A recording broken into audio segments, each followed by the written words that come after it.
Is there a real you? This might seem to you like a very odd question, because, you might ask, how do we find the real you? How do you know what the real you is, and so forth? But the idea that there must be a real you, surely that's obvious. If there's anything real in the world, it's you.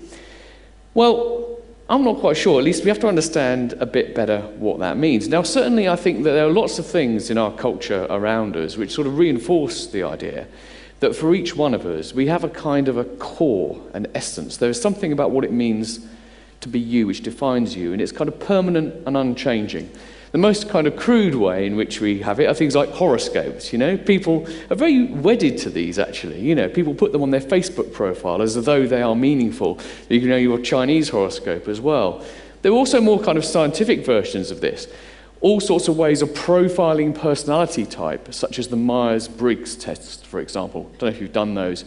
A lot of companies use these for recruitment. You ask a load of questions, you answer a load of questions, and this is supposed to reveal something about your core personality. And of course, the popular fascination with this is enormous. In magazines like this, you'll see in the bottom left corner, they'll advertise in virtually every issue some kind of personality thing. And if you pick up one of those magazines, it's hard to resist, isn't it? Doing the test to find what is your learning style, what is your loving style, what is your working style, are you this kind of person or that? So I think that we have a kind of common sense idea that there is a kind of core or essence of ourselves to be discovered, and that this is kind of a permanent truth about ourselves, something that's the same throughout life. Well, that's the idea I want to challenge, and I have to say now, I'll say it a bit later, but I'm not challenging this just because I'm weird. The challenge actually has a very, very long and distinguished history. So look, here's the common sense idea. There is you. You are the individuals you are, and you have this kind of core. Now, in your life, what happens is that you, of course, accumulate different experiences and so forth. So you have memories, and these memories help to create what you are. You have desires, maybe for a cookie, maybe for something that we don't want to talk about at 11 o'clock in the morning in the school. You will have beliefs. This is a number plate from someone in America. I don't know whether this number plate, which says Messiah 1, indicates that the driver believes in the Messiah or that they are the Messiah. Either way, they have beliefs about Messiahs. We have knowledge. We have sensations and experiences as well. It's not just intellectual things. So this is kind of the common sense model, I think, of what a person is. There is a person who has all the things that make up a life, the experiences. But the suggestion I want to put to you today is that there's something fundamentally wrong with this model. And I can show you what's wrong with one click, which is there isn't actually a you at the heart of all these experiences, right? Strange thought? Well, maybe not. What is there then? Well, clearly there are memories, desires, intentions, sensations, and so forth. But what happens is these things exist, and they're kind of all integrated, they're overlapped, they're connected in various different ways. They're connected partly, and perhaps even mainly, because they belong to one body and one brain. But there's also a narrative, a story we tell about ourselves, the experiences we have when we remember past things. We do things because of other things. So what we desire is partly a result of what we believe, and what we remember is also informs what we know.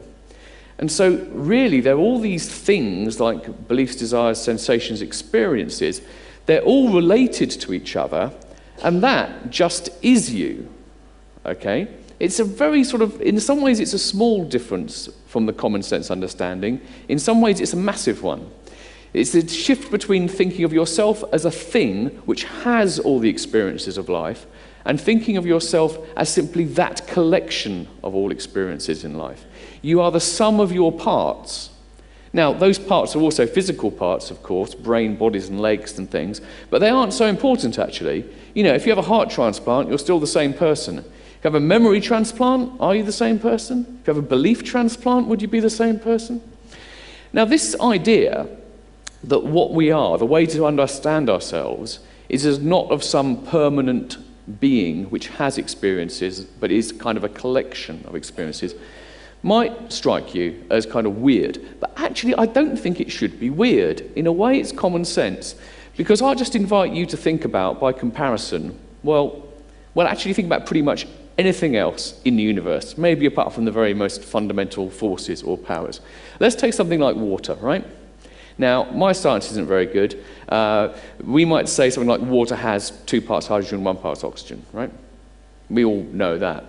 No one thinks, I hope no one in this room thinks that what that means is there is a thing called water, and attached to it are hydrogen and oxygen atoms, and that's what water is. Of course we don't. We understand very easily, very straightforwardly, that water is nothing more than the hydrogen and oxygen molecules suitably arranged.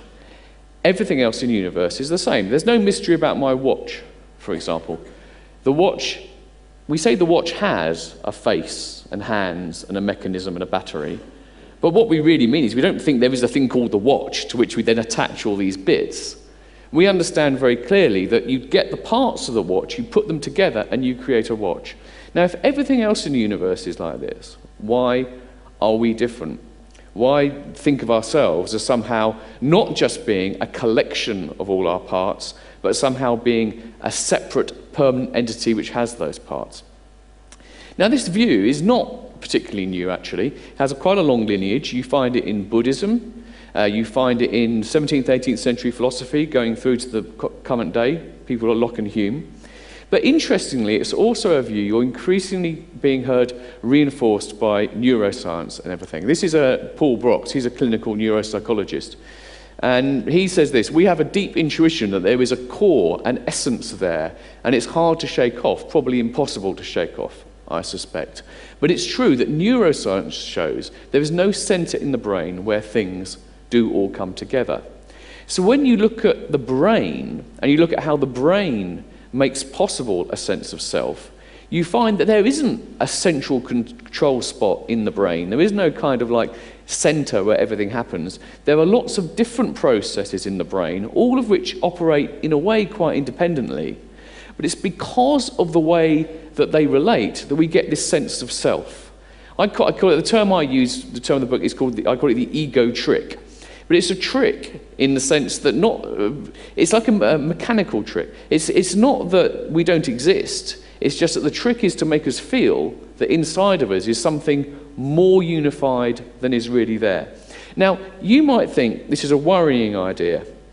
You might think that if it's true that for each one of us there is no abiding core of self, no permanent essence, does that mean that really the self is an illusion? Does it mean that we really don't exist? There is no real you?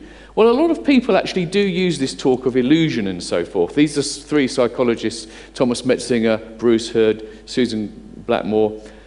A lot of these people do talk the language of illusion. The self is an illusion, it's a fiction, but I don't think this is a very helpful way of looking at it. And go back to the watch. The watch isn't an illusion because there is nothing to the watch other than the collection of its parts.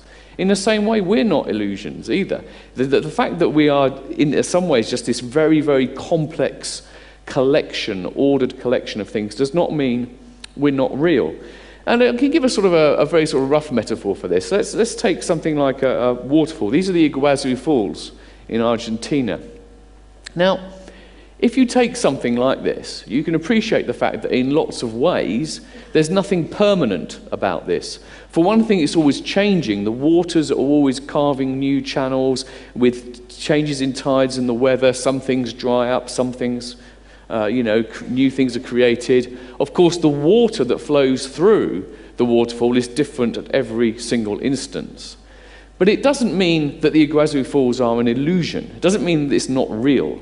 What it means is that we have to understand what it is as something which has a history, has certain things that keep it together, but it's a process, it's fluid, it's forever changing.